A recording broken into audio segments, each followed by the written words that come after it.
Depression is not about serotonin. Yes, serotonin is an important neurotransmitter, but a large part of depression is actually related to neuroinflammation.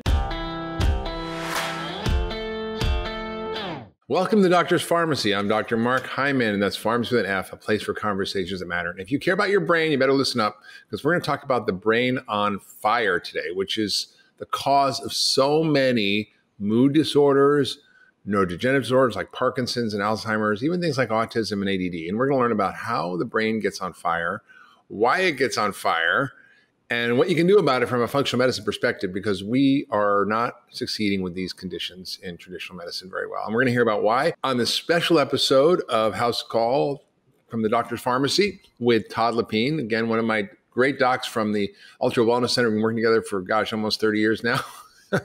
And we see so much of this, Todd.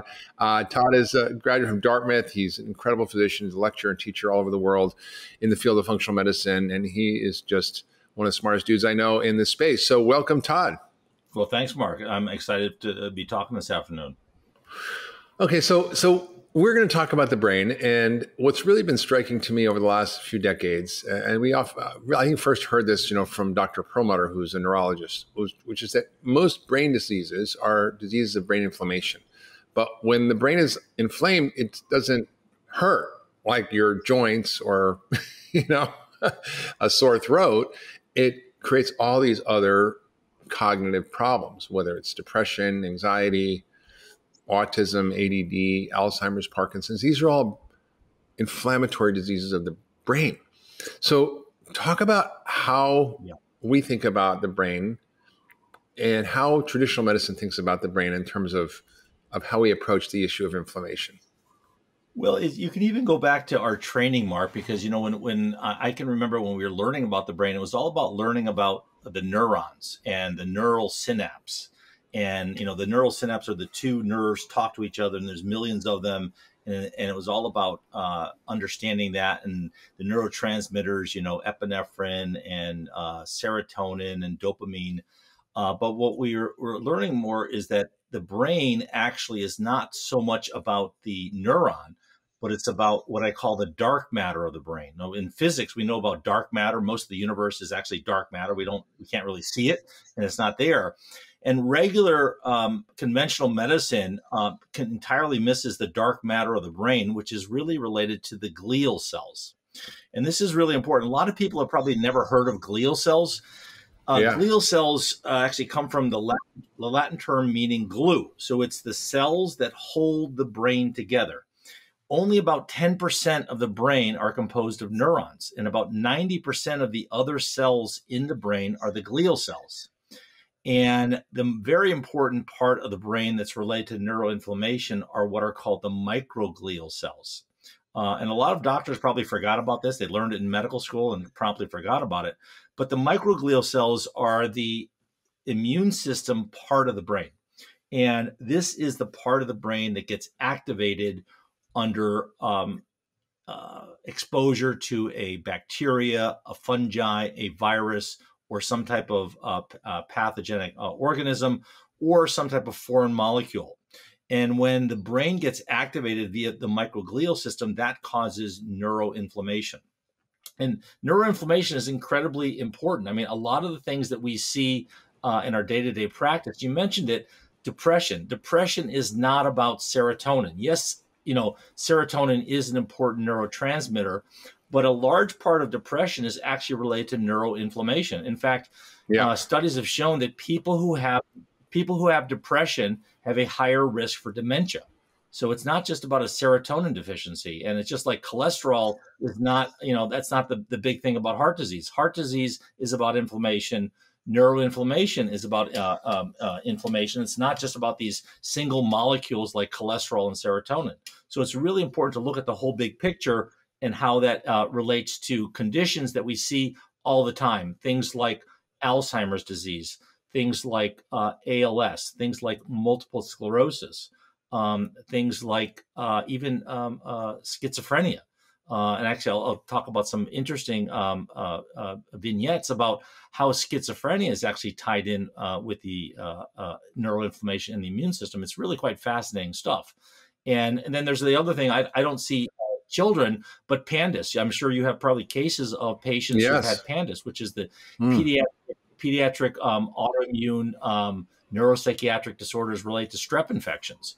And Yeah. this can be a devastating clinical scenario where all of a sudden this young boy or girl starts getting these strange neurological type behaviors, these tics, these OCD type behaviors, et cetera.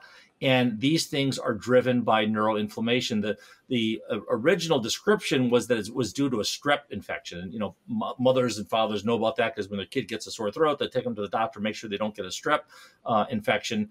And typically we focused on strep being important because a strep infection can cause rheumatic heart disease. A strep infection can cause glomerulonephritis. That's why we're so on top of strep infections. But what doctors are missing, and even a lot of mainstream pediatricians are missing, is that those strep infections, not only can they cause molecular mimicry where the molecules, when they're attacking the strep bacteria, what they'll do is those antibodies will actually start attacking the brain. And that's where we end up with these conditions like pandas.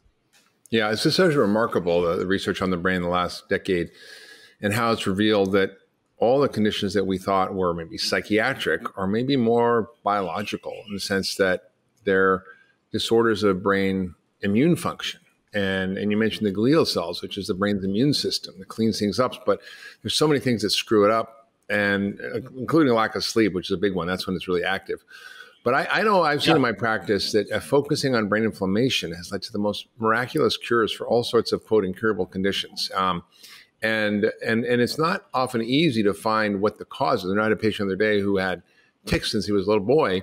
And it turned out he was really, they come on after he had really bad series of strep infections. And I think, to my mind, he hasn't even been thought of having pandas, but he might have sort of this low-grade inflammatory response from the strep that's been going on for 30 or 40 years, but nobody picked it up. So we see all this kind of stuff, whether it's depression. And depression, we think, oh, that's a mood disorder. Well, yeah, it is a mood disorder. And sometimes it's because, you have a loss or some tragedy in your life. And usually that's sort of temporary. But these sort of chronic mood disorders are often related to brain inflammation. And they've even talked about using drugs for rheumatoid arthritis for depression to kind of shut off the inflammation in the brain. I think that's a bad idea. But, what's causing all this brain inflammation that's leading to this sort of rampant epidemic of brain diseases? I wrote a lot about this in the Ultra Mind Solution over a decade ago, and it's only, increased in terms of the prevalence of these problems and the data linking inflammation and actually uncovering some of the causes of inflammation that are driving this. Can you talk about what, from a traditional perspective, what we do is we give you medications, we give you antidepressants. I mean, we're not actually giving anti-inflammatories for Alzheimer's, although they tried giving people like Advil and see what happens, but it didn't work. So what is the approach we take to finding out what the causes are? Well, that's where you really have to take time. And as you well know, we do a deep dive in listening to the history.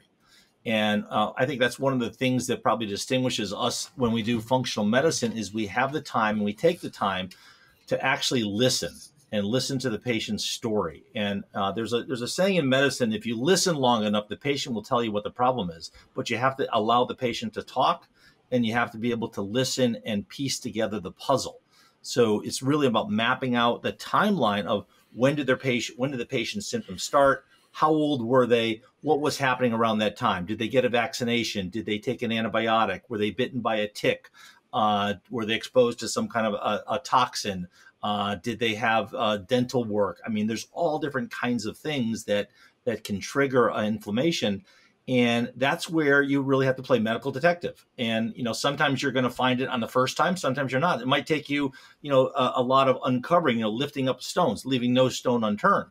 And that's where a functional medicine approach where, we do a lot of advanced testing to look for, not necessarily an infection per se. It's not like you have a fever and you're sick, but what we would call a stealth infection, where you have a bacteria or a virus or an atypical bacteria present in the body that is causing this immune activation. And in the process of the immune activation, the brain gets inflamed and then can manifest as having a whole bunch of different types of neuropsychiatric conditions, or potentially even memory issues, or motor conditions, or other neurological conditions like multiple sclerosis. So it's a real, you have to play detective is the key. It is. I mean, and the key things, really drive the problems are the usual things we see that drive inflammation in general, whether it's autoimmune disease or anything else. It's toxins. So it could be all the environmental toxins. We see this in Parkinson's with pesticides and chemicals. We see evidence of, heavy metals playing a role in many of these brain disorders that drives inflammation as well as toxicity. We see the microbiome playing a huge role. I just recorded a podcast with Emmer and Mayer for the Doctor's Pharmacy, and he's all about the gut-immune connection and how it affects the brain, the gut-brain connection. And he's written a lot about the biology of this. This is not some abstract idea. It's something that's really becoming fleshed out in literature, and that people are coming to grips with as a force to be reckoned with in terms of the brain. And so we have to understand the microbiome's role, toxins, foods. For example, gluten can be very inflammatory for the brain for many, many people because it produces both inflammatory antibodies that affect the immune system and autoimmune disease, but also it can be a direct irritant in terms of the proteins that get digested and inflame the brain. And then, of course, there's infections that you were talking about, like viruses or tick infections and so forth. These all can be driving brain inflammation. So in functional medicine, what we do is we go, well, wait a minute, well, what is the story behind this person's particular illness? As you said, we go into a deep history. And if we don't do that, we will miss often the real keys to figuring out the root cause of their problems.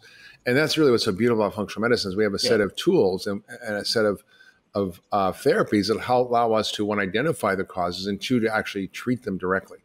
And it's pretty exciting because we do see a lot of changes from people's health.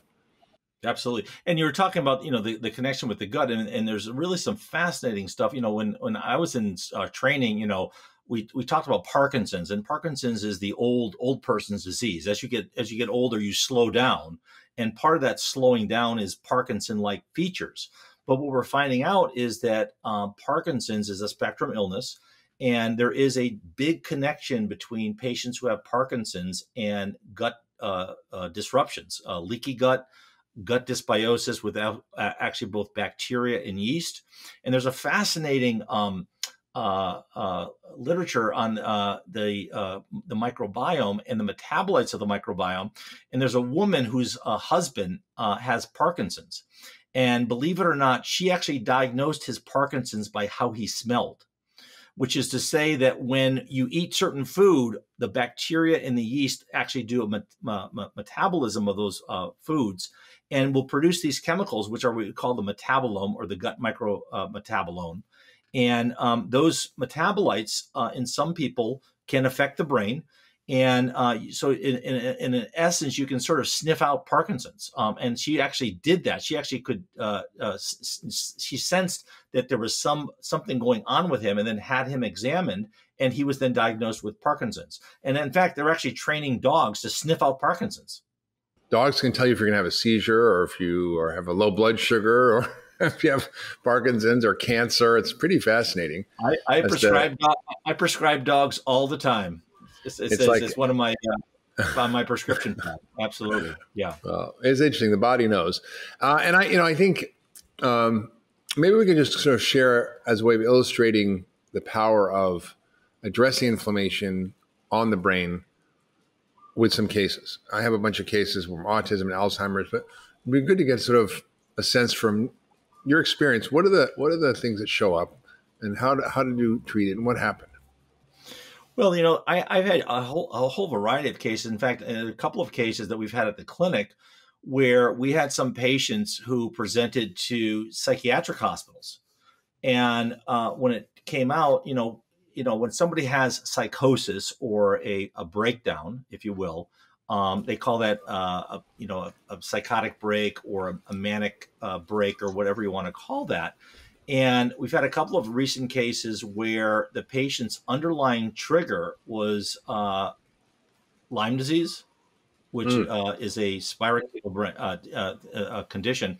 And always remember, this is something that I really like to emphasize to my patients, is that way back when, doctors used to treat syphilis. We don't have a lot of syphilis in private practice today. It's just it's a condition which was readily treated and it's pretty much gone, although there's still some occurrences of it. But syphilis was caused by is caused by a spirochetal bacteria, and that's the same thing as Lyme disease. And Lyme disease is the great mimicker, and it also can cause dementia and psychosis. So that's one of the conditions that can trigger neuroinflammation. And then also there was a recent case of Bartonella also causing neuropsychiatric conditions and a diagnosis of schizophrenia. So it's really a fascinating field. And the problem is that psychiatrists are not trained to think this way. And neurologists are not trained to step over into psychiatry. So they're two different fields, but they're really the same field. So it's neuropsychiatry.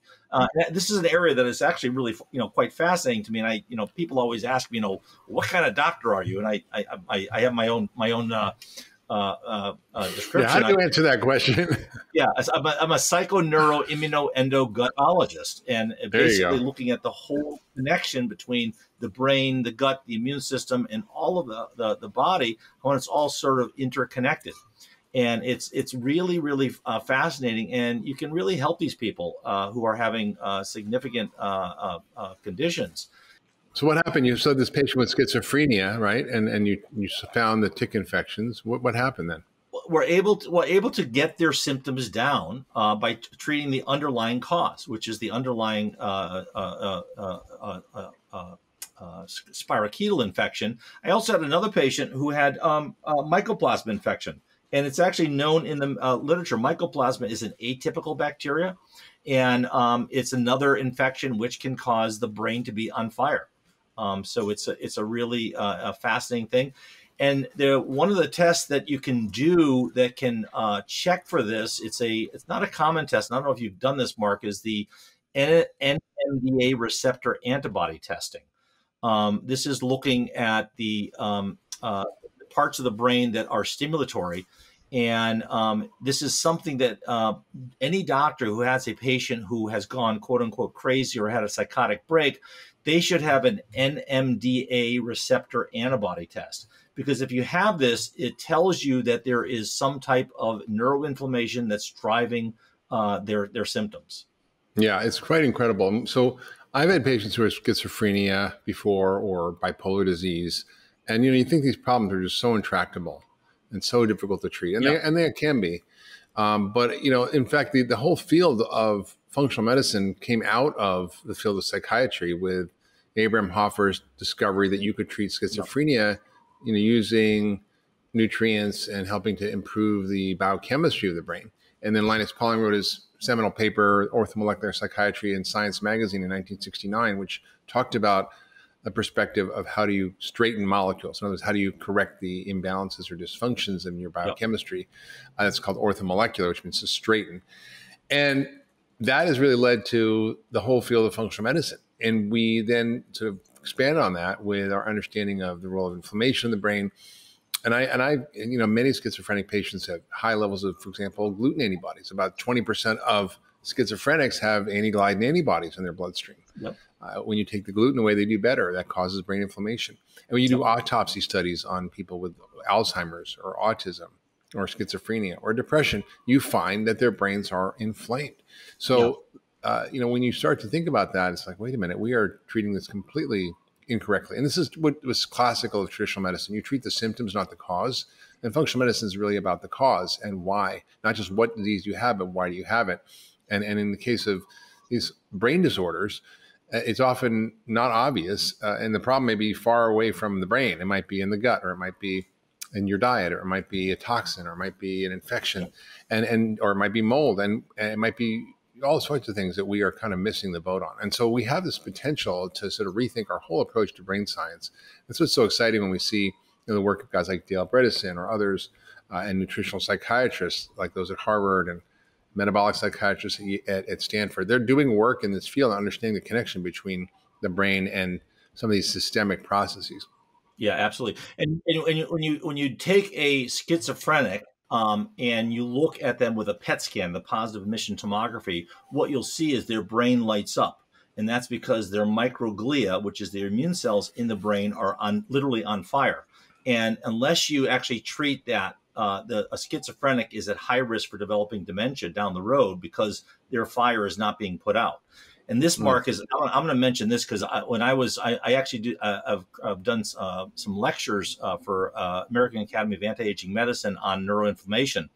And in the process of preparing for that, I came up against some really fascinating things. One is that when you look at the genetics of schizophrenia, they did this whole genome-wide association studies of saying, well, what gene or what genes are associated with schizophrenia? And they did what's called a Manhattan plot. And on chromosome 6, it sort of stood out like the Empire State Building. And what they found out is that on chromosome 6 is highly involved with the immune system. So that tells us that a lot of patients who have schizophrenia have an issue on chromosome 6 related to the immune system. And what I'm going to tell you next is absolutely positively fascinating, and this sort of blew me away. There were 2 case reports. And remember, case reports are just like a doctor observing, okay, this is interesting. Look what happened. Why did this happen? And the 2 case reports were this, and this tells you, how the immune system is intimately involved in schizophrenia. One is a patient had refractory schizophrenia and developed some type of cancer and needed a bone marrow transplant. The refractory patient with schizophrenia got a bone marrow transplant. Well, a bone marrow transplant is basically giving you a new immune system. After he got the bone marrow transplant, guess what happened to his refractory schizophrenia? It was gone. What happened? Gone. Wow. It completely cleared up because it changed his immune response to whatever it was responding to. I don't know. But his refractory schizophrenia went away. On the flip side, there was another gentleman who also needed a bone marrow transplant. He got his bone marrow from his brother who had schizophrenia. Guess what happened to him? He got schizophrenia? Schizophrenia. He got schizophrenia. Wow. It goes both ways. Pretty amazing. That's pretty amazing. So yeah, that's pretty amazing. It is amazing. I was blown away by that, and I think that in people who are doing, I'm a clinician, I'm seeing patients, but those case reports are really, really seminal to change how we think about how we see these conditions. And the fact that that can happen. Hey, everybody, it's Dr. Hyman. Thanks for tuning into the Doctor's Pharmacy. I hope you're loving this podcast. It's one of my favorite things to do, and introducing you to all the experts that I know and I love and that I've learned so much from. And I want to tell you about something else I'm doing, which is called Mark's Picks. It's my weekly newsletter. And in it, I share my favorite stuff, from foods to supplements to gadgets to tools to enhance your health. It's all the cool stuff that I use and that my team uses to optimize and enhance our health. And I'd love you to sign up for the weekly newsletter. I'll only send it to you once a week on Fridays. Nothing else, I promise. And all you have to do is go to drhyman.com/picks to sign up. That's drhyman.com/picks, P-I-C-K-S, and sign up for the newsletter. And I'll share with you my favorite stuff that I use to enhance my health and get healthier and better and live younger, longer.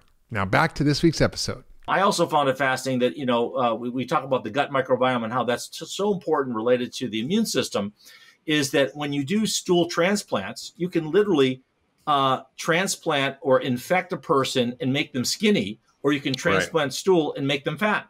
You can go both ways. With autism and Parkinson's, right? They're actually doing fecal transplants with autism and with Parkinson's and seeing real changes in their brain function. That blows my mind when you think about that.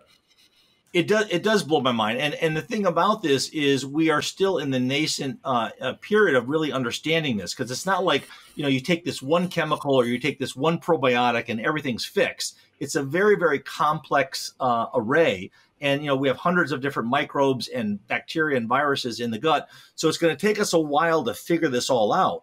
But, I think we're also in a very good stage where, we have, massive computing power, and we have artificial intelligence.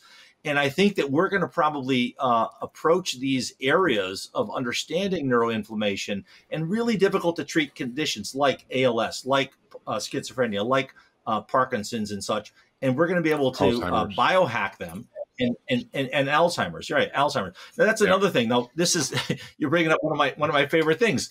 So for years, Mark, what did neurology focus on with Alzheimer's? It was what? It was amyloid plaque, right? Yeah. Amyloid plaque.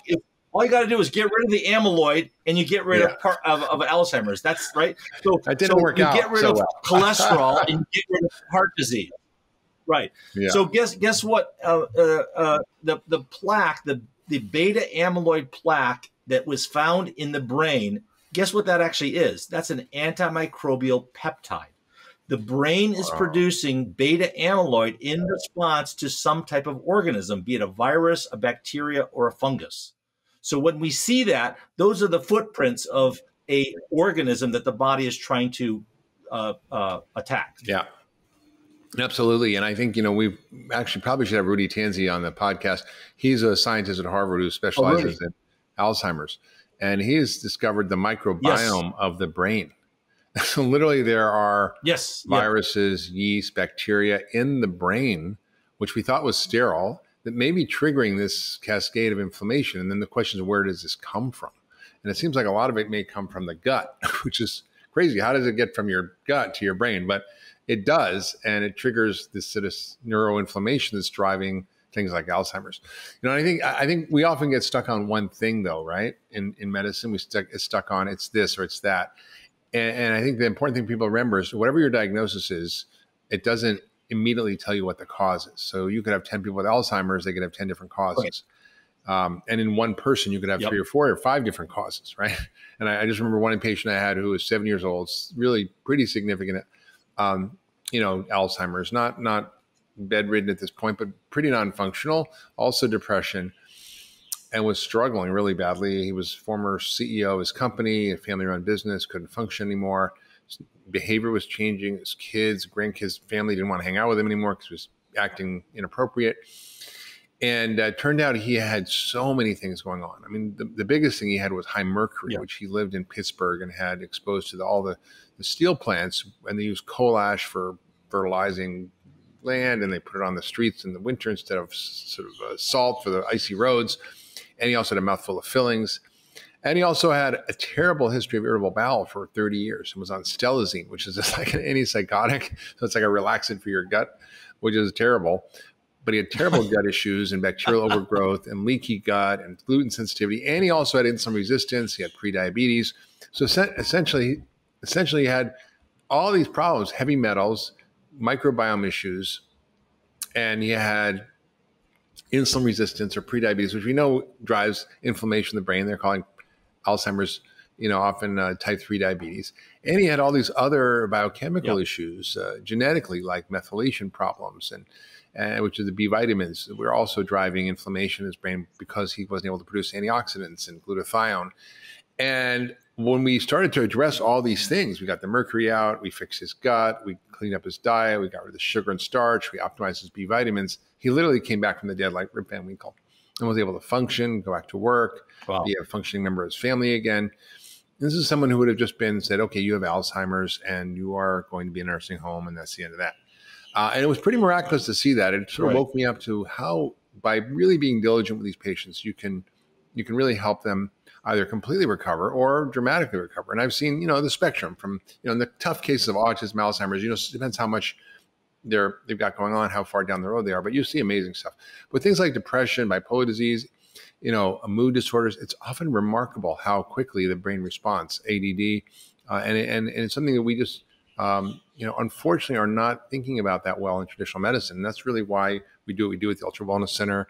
And we've treated nearly thousands and thousands of patients in this way. And we now do stuff virtually too, which is kind of fun. So we can see people from all over. And we have a great team of physicians and nutritionists and practitioners who really help guide people through this space. Because, what kills me, Todd, and I'm sure it kills you, is you hear story after story. And I'm sure you get this all the time. Hey, could you help this one? Could you help that one? Or my mom or my dad or my sister or my friend. And people are just struggling to find answers. And, when you hear the story, you go, oh God, I know what's wrong with this person. But it's because we have a certain set of filters or lenses that we look at. And it's so gratifying. Can you think of any other cases that you want to share that sort of illustrate this? Yeah, I mean, I think I'd mentioned this. This is a fascinating case, and I really can't 100% prove it, but I talked about it when we talked about the oral systemic health connection, is the connection with the mouth. And there's some really good evidence of the particular bacterium, which is a bad actor, and it's called Porphyromonas gingivalis. And I have seen this in a number of patients who have had early Alzheimer type symptoms. You can also see this oral bacteria in patients with rheumatoid arthritis. So looking for this with DNA of the mouth organisms. And again, you know, this is to me is a really fascinating thing. You know, somebody says, well, Alzheimer's runs in our family. Well, Porphyromonas gingivalis may run in your family. You may be spreading the bacteria from person to person. And this bacteria, which is found in saliva, it stimulates the immune system in genetically susceptible individuals and can really lead to profound neuroinflammation. And in one patient in particular who I saw, he had Lewy body dementia, which is another form of, you know, inflammation. Lewy bodies, because they anatomical examination of the brain, they find these little things and they call them Lewy bodies, right? It doesn't mean that they understand it. It's just Lewy found it, and that's because they named Lewy body after Lewy. and that's actually what is what Robin Williams had. Robin Williams had Lewy body dementia with Parkinson's. Yeah. You know, so we call it Parkinson's. We put it in this neat little category, and then we call it Alzheimer's, or we call it dementia. And we put it in this little category, and then we call it Lewy body. And they're all sort of this interacting, overlapping kinds of things. And they can have different clinical presentations, but as you said, there can be many, many factors that go into the origin of this neuroinflammatory process. And diet plays a huge role. You know, if you don't have the right nutrients, you don't have the right fatty acids. You're more going to be more prone to, all of your cellular membranes have omega-3 fatty acids. If you're not able to make the compounds in the body, which are called pro-resolving mediators, or SPMs, and actually have this as a supplement now. These are actually quite fascinating compounds. The SPMs are selective pro-resolving mediator compounds. They're basically turbocharged fish oil. And some people can't take their omega-3 fatty acids and turn them into these compounds. And clinically, I have found them, they either work really well or they don't work. I don't know about you, Mark, but these are other things that you can use as a nutraceutical to help turn off inflammation in someone who's got some chronic inflammation. Not to say if you take it, it's going to help with Alzheimer's per se, but it's one of the other tools that we can use to modulate the inflammatory response in the body. Yeah, so true. You know, we often in traditional medicine don't know how to evaluate the brain properly because we're just looking at the brain, but we have to look systemically, and that's really what we do in functional medicine. And, you know, Dale Bredesen coined the term a cognoscopy, like a colonoscopy, but for your brain. And it's looking at all the things we've been talking about, looking at diet, looking at nutrient levels, looking at hormones, looking at toxins, at the microbiome in the gut, looking at infections, looking at mold, looking at allergens, looking at the overall health of the person, and seeing what of those things are driving adverse consequences for the brain and for brain function. And in any individual, the same cause might cause different things. So one person, it might cause schizophrenia, another person might cause Alzheimer's, another person might cause depression. So we really have the tools to look at a true cognoscopy. And then the question is, how do we help the brain repair? How do we set up the conditions for the brain repair? So let's talk about how, from a traditional functional medicine point of view, we actually treat these people. Because it's a pretty systematic approach that addresses diet and lifestyle and also some of these underlying causes. Yeah, I mean, so we as you mentioned, Mark, we do a lot of the testing. So we'll do organic acid testing, which is checking for the nutrient metabolites that are found in the body. We'll also do gut microbiome testing, looking at all of the different bacteria, viruses, yeast, parasites potentially in the body. We'll look at markers for leaky gut. The other test that I do is a leaky brain. You know, just like you can have leaky gut, you can have a leaky brain. There's actually a test for that. Cyrex Laboratories does the blood-brain barrier test. You can check also for neuroautoimmune markers with the Cyrex 7X test. Again, you can do gut microbiome testing. The one that I like to use is the GI map test because I think it's quantitative PCR. So I find it to be very helpful. I think the whole GI realm area is an area that we're just learning, and I think as time goes on, these tests are going to get better and better.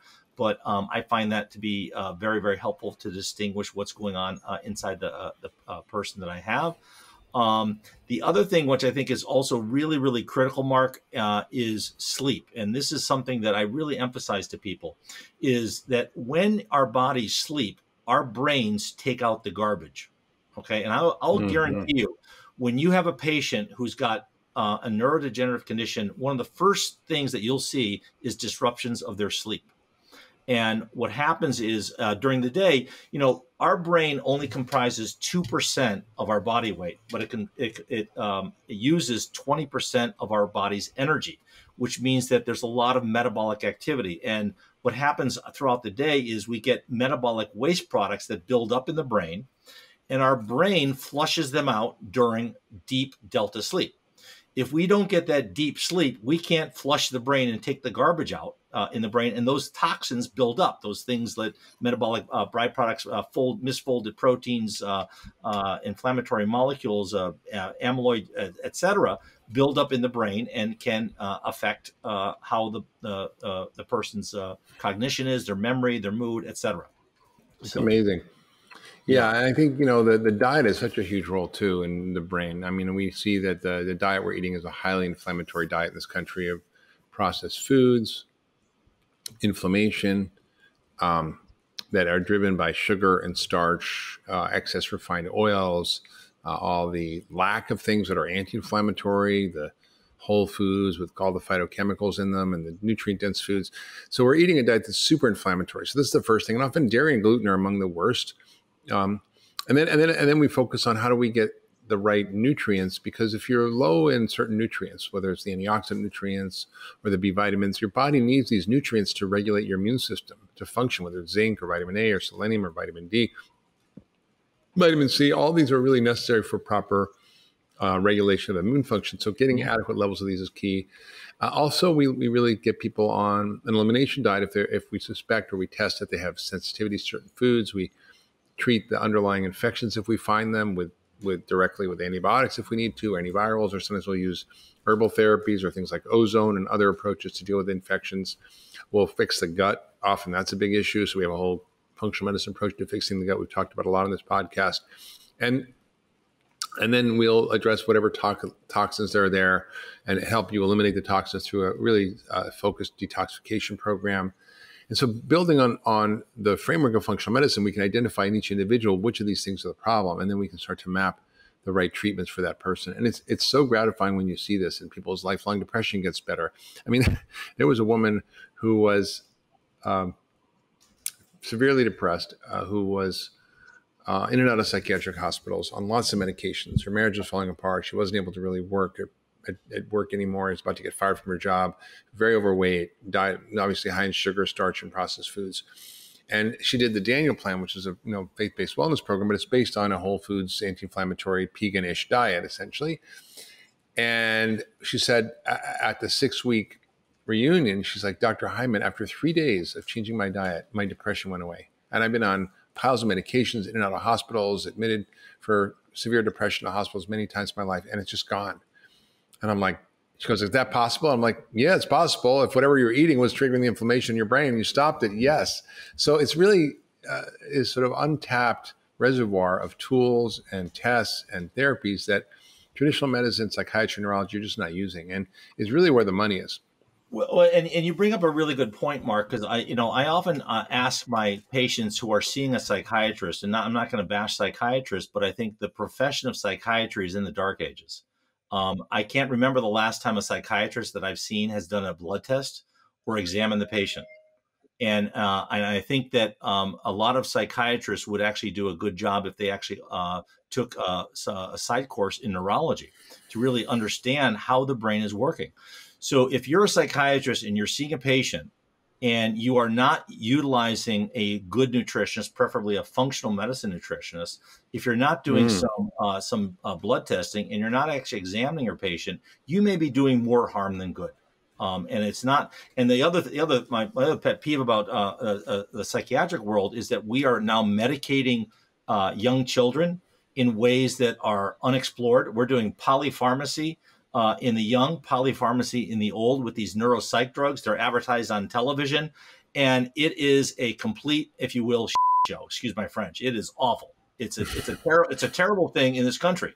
And I'll stand up here and I'll shout from the rooftops, because this is a bad thing that we're doing to the brains of our people, the brains of our young kids. This is something that we should not be doing, period. No. I mean, it's true. We really are, you're relying on downstream treatment. So when the neurotransmitters go awry, whether it's depression or autism or Alzheimer's or ADD, we go, well, how do we fix the neurotransmitters? And the question isn't how do we fix the neurotransmitters? The question is, why are the neurotransmitters so screwed up in the first place? And it's because of these phenomena. And one of the great examples I'll see is that the basic driver of inflammation is diet, but there are other factors, and anything that causes inflammation can interfere with our enzyme function and throughout our bodies. And there's a key step in converting tryptophan into 5-hydroxytryptophan into serotonin, which is the happy mood chemical. Mm-hmm. And when you get a high level of inflammation in the body, the enzyme is sort of blocked, and you end up with this byproduct called kynurenate. I don't know if I'm pronouncing it right. I was reading, I don't know how to pronounce it. Kyurenic acid, right. Yeah, kyurenic acid. And that level goes up, and you can actually measure it in these patients. And you see when they have high levels of these quinolinate or kyurenic acid, it indicates inflammation. And you know that the serotonin pathway is being screwed up, and it's bypassing it and producing these toxic molecules that cause inflammation in the brain. And so one, by getting rid of the inflammation, two, by giving the helpers for these chemical reactions, you can often really help improve the cognitive function of the brain. But it's really about the inflammation. And that's what's so different and striking about it. It's interesting you say that, Mark, because I used to lecture for Metametrics Laboratory, who does the organic acid testing. I'll never forget when I first learned about the quinolinic acid, and that quinolinic acid is measured on organic acid testing. And this compound was actually first isolated in patients who had AIDS dementia. And what they found is that, as you mentioned, how that pathway gets switched over, various things like viruses, like the AIDS virus, can actually upregulate the production of quinolinic acid. And high levels of quinolinic acid cause the brain to become inflamed. They cause the brain to shrink, and they can potentially cause Alzheimer's or dementia type symptoms. And that's where AIDS dementia was basically how we found the importance of quinolinic acid. And I'll bet you there's not many psychiatrists who are measuring quinolinic acid in their psych patients, or even neurologists who are doing that. Yeah, we do. At the Ultra Wellness Center, we definitely do. And we see so much from that data that can help us figure out how to help these patients. And that's really what's, to me, so exciting. Well, I also, this is I'm going to go back to when I went through my training, because I trained at Dartmouth, and I had a great education at Dartmouth Medical School. And one of my neurology professors was Dr. Alex Reeves, and he was a fantastic teacher and wonderful, open-minded, energetic, enthusiastic guy. And he really helped me to understand how the brain works, and also understand how it's connected to the mood and your whole being. And I also had, when I did my psychiatric training at Dartmouth, I had another mentor who was board certified both in psychiatry and neurology. So that's where I really got, and he was someone who would actually order tests on patients and understand that, let's try to figure out what's going on. This was, way before functional medicine was prominent, and it got my my own brain thinking about neuropsychiatry, and it's a fascinating field. You can't split them. Neurology and psychiatry are one, and only when you think that they're separate, you have this dichotomy. And you're not going to help neurological patients, and you're not going to help the psych patients. You need to think in neuropsychiatrically. Well, I'm sure this happened to you, like it happened to me. But, I started practicing functional medicine. I wasn't focused on the brain. I wasn't focused on, treating people by dealing with the, the things that I thought were focused on the brain. I was really focused on fixing their health issues. People came in with irritable bowel, or they came in with asthma, or they came in with an autoimmune disease, or they came in with whatever they came in with. And I would literally work on that problem. So fix their gut or fix their whatever was going on. Yeah. And incidentally, their psychiatric problems would get better, or their ADD would get better. And they would report, Dr. Hyman, I'm not depressed anymore. My panic attacks are gone. My OCD is better. And, my memory is better. I was like, well, what's going on here? And so I began to go, wait a minute. And I didn't really come at this from an academic point of view. I came at it from a clinical point of view. And I started noticing, if you pay attention to your patients, you like listen to them, they'll actually tell you what's going on. I'm like, well, something's going on here. And that's really what led me to write the book, The Ultra Mind Solution, which is how to fix your broken brain by fixing your body first. And that book is a little dated now, but honestly, if I look back at it, I think it's still way ahead of its time, even now, because it's talking about the ideas that were, then were in the literature, but just really beginning, and stuff that I saw clinically, like the role of, for example, tick infections, the role of the gut microbiome. I mean, who was talking about the microbiome in the brain 15 years ago? Nobody, but we were paying attention to this, and we saw these patients get better. And I was like, wow, this is a whole new field. So that's really why I wrote that book. And I can't tell you how many people have said to me, I got that book and it changed my life. I followed the directions. It's basically a step-by-step guide on how to fix your own brain. And sometimes you need help with a doctor. And there's even sections in there on what to do if you need to go see a doctor and what tests you should ask for. But it's really was striking to me. And I remember this one patient came in after a while, after I'd written the book about a year later. And I said, oh, why are you here? She said, well, I'm pretty good. I'm like, well, what's going on? Well, a while ago, I had all these brain issues and depression and memory issues and blah, blah, blah, blah. And I'm like, well, why are you here then if you're better now? She says, well, I read your book and I followed all the directions and I got better. It took 9 months to get an appointment. And I said, maybe you can help me get even better. I'm like, okay. So what was so beautiful about it was that I literally took the science of what we do in functional medicine and applied it into practical steps for people to do. And sometimes people need to dig deeper, but I think it's such a gratifying field that we're in, Todd, because we get to see how people really can transform by fixing the root causes, by looking at the underlying biology, by treating the system, not the symptoms, by helping deal with this brain on fire through looking at all the factors that can interfere with it. So again, everybody listening, you've been listening to a podcast at Doctor's Pharmacy, House Call. We've been talking about brain on fire, neuroinflammation. It's linked to every known psychiatric and neurologic disease. So if there's anything wrong with your brain, you better look at the inflammation that's causing it. And if you love this podcast, please share with your friends and family on social media. Maybe they would benefit from hearing about the brain on fire. Leave a comment of how you've dealt with your brain. I'd love to know more about your struggles and successes, and subscribe wherever you get your podcasts. And we'll see you next time on The Doctor's Pharmacy. Hey, it's Dr. Hyman. If you enjoyed this video, you're going to want to check out this next video coming up. Not only can you have a leaky gut, but you can have a leaky brain. Look, bacteria, not to scare people, bacteria love the brain. Why? 25% of the body's glucose is used by the brain. They know where to eat. They're going to, Le Pen